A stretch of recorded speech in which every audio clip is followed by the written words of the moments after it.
다 함께 매일 드리는 기도를 드림으로 4월 1일 화요일 새벽 기도회를 시작하겠습니다. 은혜의 하나님, 하루의 시작을 말씀과 기도로 인도해 주시니 감사합니다. 매일 주어진 삶의 자리가 하나님께서 예비하신 자리임을 기억하며 그 자리에서 주님과 동행하게 하옵소서. 질병으로 고통 가운데 신음하는 환우들에게는 치유의 손길을, 환난 중에 있는 성도들에게는 위로와 힘을 더하여 주옵소서. 분열과 갈등으로 얼룩진 이 땅에 주님의 평화를 주시고 복음이 땅끝까지 전파되어 모든 이들이 오직 하나님만이 주인이심을 고백하게 하옵소서. 성령님의 인도하심을 따라 저희 교회의 신앙 지도 원칙인 경건한 복음주의 신앙의 육성과 성서적 생활 윤리의 훈련, 교회 연합 정신의 구현, 세상에서 하나님 공의의 실현을 위해 힘쓰게 하옵소서. 모든 교역자들에게 예수님의 마음을 주시고 온 성도들이 믿음의 날개를 펴고 주어진 사명을 향해 비상하게 하옵소서. 예수님의 이름으로 기도드립니다. 아멘. 다 함께 찬송가 292장을 찬양하시겠습니다.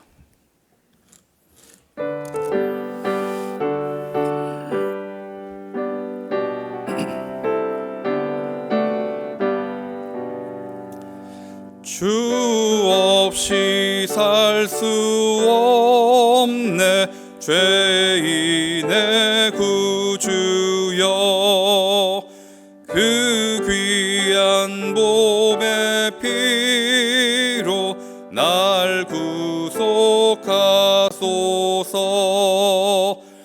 구주의 사랑으로 흘리신 보혈이 내 소망 나의 위로 내 영광 됩니다. 주 없이 살 수 없네 나 혼자 못 서리. 힘없고 부족하며 지혜도 없도다. 내 주는 나의 생명 또 나의 힘이라. 주님을 의지하여 지혜를 얻으리. 주 없이 살 수 없네 내 주는 아신다. 내 영의 기쁜 간구 마음의 소원을 주밖에 나의 마음 뉘 알아주리요. 내 마음 위로하사 평온케 하시네. 주 없이 살 수 없네 세월이 흐르고 이 기쁜 고독 속에 내 생명 끝나도 사나운 풍랑일 때 날 지켜주시니 내 곁에 계신 주님 늘 힘이 됩니다.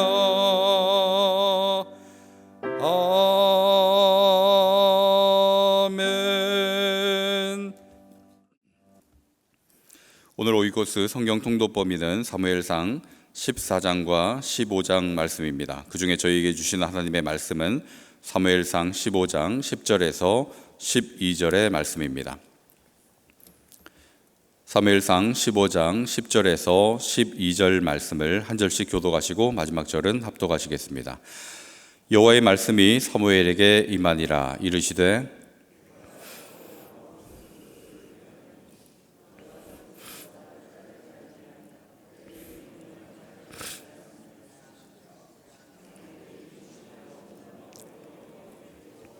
함께 읽습니다. 사무엘이 사울을 만나려고 아침에 일찍이 일어났더니 어떤 사람이 사무엘에게 말하여 이르되 사울이 갈멜에 이르러 자기를 위하여 기념비를 세우고 발길을 돌려 길갈로 내려갔다 하는지라. 아멘. 지난 시간에 이어서 사울의 스토리를 계속해서 보고자 합니다. 사울은 이스라엘의 초대 왕으로 기름을 부음받게 되었죠. 그런데 왕이 된 지 불과 2년 만에 부득이하다라는 핑계로 하나님의 뜻을 거스르게 됩니다. 지난 시간에 보셨다시피 블레셋과의 전쟁에서 승리하기 위해서 제사를 이용했던 그런 사건입니다. 이에 사무엘은 사울이 제사 드린 것을 보고 심하게 책망하는데 사무엘상 13장 13절에 그 내용을 기록하고 있습니다. 사무엘상 13장 13절에서 사무엘이 사울에게 어떻게 책망했는지 내용을 눈으로 따라 보시면 좋겠습니다. 사무엘이 사울에게 이르되 왕이 망령되이 행하였도다. 왕이 왕의 하나님 여호와께서 왕에게 내리신 명령을 지키지 아니하였도다. 그리하였더라면 여호와께서 이스라엘 위에 왕의 나라를 영원히 세우셨을 것이거늘. 만약 사울왕 당신이 여호와를 왕으로 인정하였다면 우리 하나님께서 왕의 그 왕권을 영원히 지속할 수 있도록 해 주셨을 텐데 그리하지 않았기 때문에 왕의 그 왕권이 오래 유지되지 않을 것입니다 라는 것을 말하고 있습니다. 이제 사울은 어떻게 해야 되겠습니까? 사무엘에게 이런 책망을 받았다면 사울로서 무엇을 해야 될까요? 하나님 앞에 회개하고 돌이켜야 되지 않겠습니까? 그런데 사울 왕의 그 태도를 보니 돌이키기는커녕 무엇을 잘못했는지도 제대로 인지하지 못하는 것 같습니다. 이번에는 하나님께 완전히 버림받게 되는 그 일을 저지르게 되는데요. 사실 이 사무엘상 15장에 기록된 이 사건은 우리 하나님께서 사울에게 기회를 주시는 것과 같다고 볼 수 있을 것입니다. 그런데 이 기회를 완전히 발로 걷어차게 됩니다. 어떻게 기회를 주셨는가? 여러분 1절 말씀을 한번 보시길 바랍니다. 1절 끝에 보시면 사무엘이 이렇게 얘기합니다. 사무엘이 사울에게 이르되 여호와께서 나를 보내어 왕에게 기름을 부어 그의 백성 이스라엘 위에 왕으로 삼으셨은즉 이제 왕은 여호와의 말씀을 들으소서. 이제라도 왕은 여호와의 말씀을 들어야 합니다 라고 권면을 하고 있습니다. 그러면서 2절부터 하나님께서 사무엘을 통해서 사울에게 명령하신 내용을 일러주는데 사무엘이 사울에게 하나님께서 전하라 하신 그 명령을 전합니다. 그 내용이 무엇인가 하면 한마디로 아말렉을 치라라는 것입니다. 아말렉을 치라. 왜 아말렉을 치라 했는가? 그 이유를 2절에서 말씀하고 있습니다. 만군의 여호와께서 이같이 말씀하시기를 아말렉이 이스라엘에게 행한 일, 곧 애굽에서 나올 때 길에서 대적한 일로 내가 그들을 벌하노니. 출애굽할 때 행한 그 일로 내가 벌한다라고 말하고 있는데 조금 더 구체적으로 보면 신명기 25장 17절 18절에 그 구체적인 내용을 기록하고 있습니다. 신명기 25장 17절 18절 두 절 말씀은 제가 읽어드리겠습니다. 너희는 애굽에서 나오는 길에 아말렉이 네게 행한 일을 기억하라. 곧 그들이 너를 길에서 만나 네가 피곤할 때에 네 뒤에 떨어진 약한 자들을 쳤고 하나님을 두려워하지 아니하였느니라. 그러니까 아말렉이 이스라엘에게 행한 그 일이 무엇인가 하면 첫 번째는 약한 자들을 쳤다라는 것입니다. 그리고 두 번째는 하나님을 두려워하지 않았다라는 것이죠. 그 이유 때문에 하나님께서는 이 아말렉을 완전히 진멸하라라고 말씀하고 있는 것입니다. 우리 하나님께서 미워하시는 그 두 가지 일을 한 것이죠. 하나님께서 정말 미워하시는 일 중에 하나는 약한 자를 함부로 대하는 것, 이것을 하나님께서 굉장히 미워하시죠. 그리고 두 번째는 하나님께서 지금 이스라엘 백성들을 가나안으로 옮겨가고 있는 것은 하나님께서 언약하신 그 일을 성취해 가고 있는 중입니다. 그런데 아말렉이 그것을 회방했죠. 그러니까 하나님께서 하고자 하시는 일, 하나님의 그 뜻을 거스르는 그 일을 아말렉이 했다 하는 것입니다. 그로 인해서 하나님께서 아말렉을 심판하고자 하시는 것입니다. 여러분 꼭 기억하실 수 있길 바랍니다. 하나님의 일을 대적하면 하나님께서 그것을 갚으십니다. 여러분이 하나님의 뜻을 따라 살아갈 때 누군가의 공격을 받고 어떤 회방을 받는다 할 때 두려워하거나 염려할 일이 없는 것은 하나님께서 그것을 갚으시기 때문입니다. 그러니 어느 자리에 있든지 늘 하나님의 뜻 가운데 살아가실 수 있기를 바랍니다. 하나님께서 아말렉을 치라라고 말씀하시는데 좀 더 구체적으로 3절에 보시면 모든 소유를 남기지 말고 진멸하라라고 하십니다. 아말렉을 치되 적당히 치는 것이 아니라 하나도 남김없이 치라라고 말씀을 하셨습니다. 이에 사울이 아말렉을 치기 시작하는 거죠. 아말렉을 치기 시작하는데 문제는 자의적 순종을 한다라는 것입니다. 선택적으로 순종을 하는 것입니다. 하나님께서 어떻게 진멸하라라고 하셨습니까? 남김없이 진멸하라라고 명령을 하셨는데 사울은 좋은 것, 기름진 것은 남깁니다. 그리고 나서 또 아각 왕은 살립니다. 하찮은 것들은 다 없애고 좋은 것은 남기고 아각 왕은 살려둡니다. 이러한 사울의 모습에 하나님께서 충격적인 말씀을 하시죠. 11절 말씀입니다. 내가 사울을 왕으로 세운 것을 어떻게 한다 합니까? 후회하노니 그랬어요. 그가 돌이켜서 나를 따르지 아니하며. 그러니까 하나님께서 이 사건을 통해서 돌이켜 하나님을 따르기를 원하셨다라는 것을 여기서 말씀을 하고 있습니다. 그런데 그렇게 하지 않았다라고 하시죠. 내 명령을 행하지 아니하였음이니라 하신지라. 그래서 하나님께서 후회하신다라고 말씀하시는데 하나님께서 어떻게 후회하실 수 있을까요? 후회라는 단어가 하나님과는 참 어울리지 않는 것 같습니다. 그런데 이 후회라는 단어는 히브리어로 나함이라는 단어를 쓰고 있는데 인간이 과거에 어떤 일을 잘못 선택해서 하는 그런 후회가 아니라 이 히브리어 나함이라는 것은 슬퍼하다, 마음 아파하다 그런 뜻입니다. 창세기에도 보면 하나님께서 사람 지으셨음을 사람이 악함을 보고 한탄하셨다라고 하는데 그게 바로 나함이라는 단어입니다. 그러니까 인간이 하는 그 후회와 같지 않습니다. 하나님께서는 지금 이 사울의 모습을 보면서 슬퍼하고 있고 마음 아파하고 계시다라는 것입니다. 어쩌면 이 후회하다 이것도 여전히 사울에게 기회가 되지 않을까 싶습니다. 하나님께서 마음 아파하고 슬퍼할 때 그때라도 돌이킨다면 하나님께서는 용서해 주시고 받아주실 용의가 있다라는 그런 의미이기도 할 겁니다. 여러분 하나님은 이런 분이시죠. 악한 일을 행했다 하더라도 회개하고 돌이켜 하나님께로 돌아올 때 하나님께서는 받아주십니다. 악인이라도 죽는 것을 기뻐하지 않으신다라고 말씀하셨습니다. 오래 참고 기다리시는 분, 그분이 저와 여러분의 하나님이신 줄로 믿으시기를 바랍니다. 하나님께서는 돌아오기를 원하셨고 또 그렇게 오래 참아 기다리셨습니다. 그런데 사울은 그것을 깨닫지 못합니다. 그리고 자신이 갈 길을 계속해서 걸어가는데 12절 보시면 사울은 또 어떤 길로 걸어가는가 12절 끝을 한번 보십시오. 사울이 갈멜에 이르러 자기를 위하여 기념비를 세우고 그랬습니다. 하나님의 그 명령에 선택적 순종, 일부 불순종을 하더니 이제는 아말렉을 진멸해 놓고 그 다음에 자기를 위하여 기념비를 세웠다라고 성경이 말씀하고 있습니다. 13장에서 하나님께 올려드려야 할 그 제사를 자신의 목적에 따라 이용해 버리더니 이제는 하나님께 올려드려야 할 그 영광을 자신이 갈취하고 있습니다. 사울은 하나님을 대적하고 있고 하나님의 뜻을 거스르고 있죠. 여러분 8장에서 이스라엘 백성들이 다른 나라들과 같이 왕을 세워달라라고 요구하지 않았습니까? 그로 인해서 선출된 것이 사울 왕이었습니다.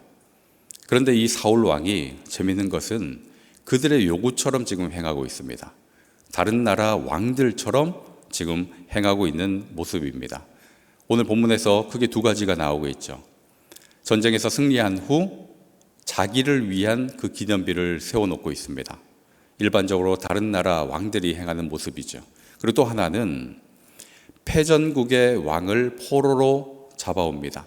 모욕하고 조롱해서 자국의 힘을 과시하는 것이죠.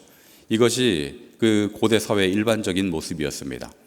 여러분, 유다를 멸망시킬 때 바벨론이 시드기의 왕 두 눈을 뽑아서 포로로 잡아가지 않습니까? 느부갓네살 왕이 그렇게 했습니다.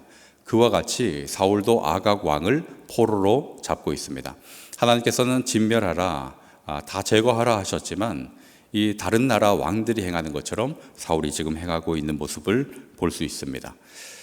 그러니까 다른 나라들과 같이 왕을 세웠고 다른 나라 왕들처럼 사울이 지금 가고 있습니다. 하나님의 대리 통치자가 아니라 자신이 정말로 왕이 된 것처럼 그렇게 행동을 하고 있죠. 이에 사무엘이 두 번째 책망을 합니다. 18절과 19절 두 절 말씀입니다. 두 번째로 사울을 꾸짖는 내용을 보시길 바랍니다.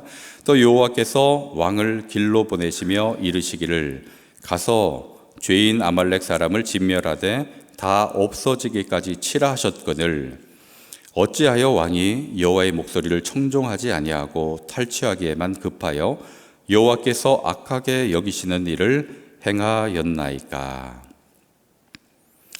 어떻게 하나님의 명령을 순종하지 않고 하나님께서 악하게 여기시는 일을 지금 했습니까? 라고 책망을 합니다. 그러자 13장에서 똑같은 패턴으로 사울이 변명을 하죠. 13장에서도 변명을 했었는데 이번에도 똑같이 핑계와 변명을 늘어놓습니다. 아주 궁색한 변명이에요. 21절 말씀을 보십시오. 다만 백성이 그 마땅히 멸할 것 중에서 가장 좋은 것으로 길갈에서 당신의 하나님 여호와께 제사하려고 양과 소를 끌어 왔나이다 하는지라. 어찌하여 다 진멸하라 했는데 좋은 것을 남겨두었습니까 했더니 하는 말이 좋은 것으로 무엇하려고 남겨두었다 합니까? 제사하려고. 그런데 여러분, 누구에게 제사하려고 라고 말합니까? 21절을 다시 한번 보십시오. 당신의 하나님 여호와께 제사하려고 합니다. 사울은 하나님을 자신의 하나님으로 여기고 있지도 않습니다. 사무엘, 당신의 하나님 여호와께 제사하려고 이렇게 얘기하고 있죠. 그러니까 이 사울 마음 속에 하나님이 지금 없는 것입니다. 사울의 하나님, 그리고 핑계대면서 좋은 것으로 그렇게 제사 드리려고 했다. 사실 그런 마음도 없었던 것이죠. 그리고 제사를 하려면 받으시는 분이 원하는 방식으로 해야 되는 거 아니겠습니까? 22절 한번 보십시오. 22절에서 무엇을 하나님께서 원하시는지. 사무엘이 이르되 여호와께서 번제와 다른 제사를 그의 목소리를 청종하는 것을 좋아하심 같이 좋아하시겠나이까? 순종이 제사보다 낫고 듣는 것이 순양의 기름보다 나으니 그랬습니다. 좋은 것으로 제사를 드리는 것보다 우리 하나님께서는 순종하는 것을, 그리고 하나님의 말씀을 듣는 것을 더 좋아하신다라고 말씀을 하죠. 하나님의 말씀에 불순종하면서 제사를 드리는 것 하나님께서 기쁘게 받지 않으신다, 이렇게 말씀을 하십니다. 이에 사무엘은 하나님의 그 엄중한 심판의 메시지를 이제 단호하게 전합니다. 23절 하반절을 보시면 그 심판의 메시지가 분명하게 선포되고 있습니다. 왕이 여호와의 말씀을 버렸으므로 여호와께서도 왕을 버려 왕이 되지 못하게 하셨나이다 하니. 분명하게 왕을 버려 왕이 되지 못하게 하셨나이다, 이렇게 단정적으로 말씀을 하고 있죠. 하나님으로부터 왕권을 빼앗기게 되었다라는 것입니다. 이제 사울은 왕권을 잃어버리게 된 것입니다. 하나님이 인정하지 않는 자가 된 것이죠. 여러분, 사울의 처음 모습을 기억하십니까? 17절에도 그렇게 기록하고 있는데, 사울의 시작은 스스로 작게 여기는 그 겸손으로부터 시작이 되었습니다. 그런데 왕으로 부음받은 그 이후 조금씩 점차 변질되기 시작했죠. 그러다 하나님으로부터 점점 더 멀어지더니 결국은 하나님으로부터 버림받게 되었습니다. 오늘 이 15장을 자세하게 읽어보면 사울이 왜 이렇게 변질될 수밖에 없었는지를 분명하게 알려주고 있습니다. 여러분, 사울이 왜 이렇게 변질될 수밖에 없었을까요? 24절 한번 보시길 바랍니다. 사울이 사무엘에게 이르되 내가 범죄하였나이다. 내가 여호와의 명령과 당신의 말씀을 어긴 것은 내가 백성을 두려워하여 그들의 말을 청종하였음이니이다. 여기에 보면 사울이 왜 변질될 수밖에 없었는가를 알려주고 있습니다. 우리 주변에도 처음에는 아주 겸손하고 또 좋은 모습을 보이다가 점차 변질되는 사람들이 있죠. 사울의 이 모습 속에서 똑같은 것을 발견할 수 있을 것입니다. 사울이 변질되는 그 핵심 이유는 무엇인가 하면 들어야 할 것은 듣지 않고 듣지 않아야 할 것을 들었기 때문입니다. 들어야 할 것은 무엇이었습니까? 여호와의 말씀이었습니다. 듣지 않아야 할 것은 세상의 소리였습니다. 그런데 사울은 지금 반대로 하고 있습니다. 19절을 한번 보십시오. 19절에서 사무엘이 뭐라고 말씀하고 있는가? 여호와의 목소리를 청종하지 아니하고, 사울은 여호와의 목소리를 듣지 않았습니다.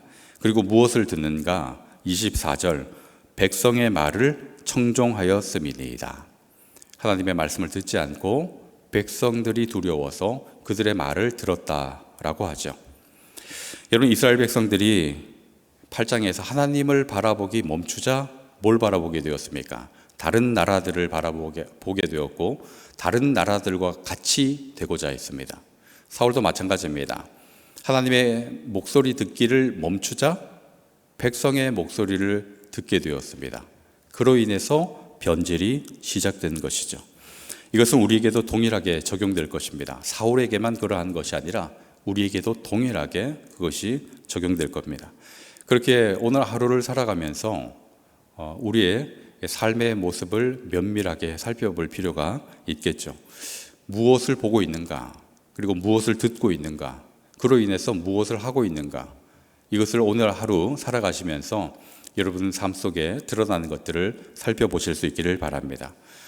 사람은 보고 들은 것을 생각하고 생각한 것을 마음에 품습니다. 그리고 마음에 품은 것이 무의식적으로 삶에 드러나게 됩니다. 보고 들은 것을 생각하고 생각한 것을 마음에 품고 마음에 들은 것이 삶의 태도로 나오게 되죠. 그러니 여러분, 하나님을 바라보시고 하나님의 음성을 들으실 수 있기를 바랍니다. 하나님을 바라보고 하나님의 음성을 들을 때 하나님의 뜻을 깨닫게 될 것이고, 하나님의 뜻을 깨닫게 될 때 그 뜻을 따라서 행할 수 있게 될 줄로 믿습니다. 하나님의 뜻을 따라 우리 하나님의 나라를 오늘 하루도 또 이루어갈 수 있게 되기를 주님의 이름으로 축원드립니다. 기도하시겠습니다. 사랑과 은혜가 충만하신 아버지 하나님, 사울을 통해 무엇을 바라보고 무엇을 듣는지가 얼마나 중요한지 깨닫습니다. 하나님을 바라보지 않으면 다른 것을 보게 되고 하나님의 음성을 듣지 않으면 다른 소리에 귀를 기울이게 될 텐데, 오늘 하루를 살아가면서 하나님을 바라보고 하나님의 음성을 듣게 하여 주옵소서. 그리하여 우리의 눈이 안목의 정욕에 빠지지 않게 하시고 우리의 귀가 세상의 유혹에 흔들리지 않게 하여 주옵소서. 하나님께서 원하시고 기뻐하시는 뜻을 분별하게 하시고 우리의 마음과 생각을 성령의 지혜로 채워 주옵소서. 오늘도 주님을 바라보는 영락의 모든 가정들 돌보아 주시기를 원합니다. 아픔과 상함이 있는 이들에게는 치유와 회복을 허락하여 주시고, 길이 막힌 답답하게 주저앉은 이들에게는 길이 되어 주옵소서. 소망이 없는 이들에게는 친히 우리 하나님께서 소망되어 주옵소서. 오늘 하루도 주의 은혜로 살아가기를 원하며 예수 그리스도의 이름으로 기도하옵나이다. 아멘. 이제 다 함께 주간 기도 제목으로 기도하시겠습니다. 세상의 소리가 아닌 하나님의 말씀을 따라 순종하는 삶을 살게 하옵소서. 위임 목사님의 TV 라디오 설교 방송과 말씀 산책을 통해 영의 양식을 얻게 하여 주옵소서. 영락사회복지재단, 영락보린원, 애니아이집, 경로원, 요양원, 모자원, 합실 어린이집, 주간보호센터, 용산장애인복지관, 해물리 제가 노인복지센터, 지역아동복지센터를 통해 지역사회에 주님의 선하심이 전해질 수 있도록 위에서 기도하신 후에 개인 기도를 하시고 자유롭게 돌아가시면 되겠습니다. 다 함께 기도하시겠습니다. 하나님 아버지, 오늘도 주님께서 주신 그 말씀을 마음에 새기고 저희들의 삶을 조명해 보기를 원합니다. 저희들 하루를 살아가면서 무엇을 많이 바라보고 있는지요, 그리고 어떤 소리에 귀를 기울이고 있는지요. 바라기는 하나님을 바라보고 하나님의 음성에 귀를 기울이기를 원합니다. 하오니 저희들의 영의 눈을 뜨게 하여 주시고 저희들의 귀를 열어 주시옵소서. 그래서 하나님을 바라보고 또 하나님의 그 음성을 들음으로 분별력 있게 살아갈 수 있는 저희들의 삶이 되게 하여 주옵소서. 하나님을 보지 않을 때 엉뚱한 것을 보게 될 것이고, 또 하나님의 말씀을 듣지 않을 때 다른 소리에 귀를 기울이게 될 터인데, 주님 그러하지 않게 하여 주옵소서.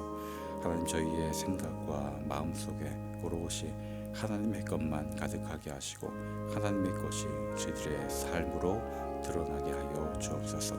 그래서 저희들이 거하는 곳마다 하나님의 나라가 이루어지게 하시고 또 하나님의 뜻을 이루어갈 수 있도록 은총 베풀어 주시옵소서.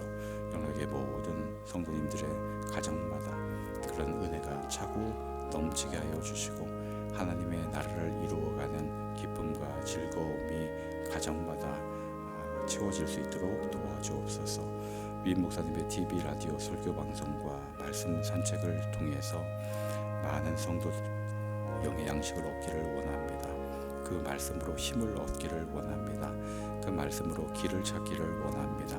길을 잃고 방황하는 이들에게 길잡이가 될 수 있도록 도와주시고, 마음이 상한 이들에게 하나님 그 말씀이 힘이 되게 하여 주옵소서. 그래서 주저앉은 이들이 다시금 일어서게 하시고 지친 이들이 힘을 내어 걸어갈 수 있도록 도와주시며 우리 하나님께로 비상하는 데까지 이르게 하여 주시옵소서. 위 목사님 영육간에 강건하게 붙들어 주시고 성령 충만하게 하여 주옵소서. 많은 사역으로 지치지 않도록 하나님 돌보아 주시옵소서. 하나님, 영락사회복지재단 13개 기관이 있습니다. 각 기관마다 연약한 이들을 살핍니다. 연약한 이들을 돌봅니다. 연약한 이들을 세워가기를 원합니다.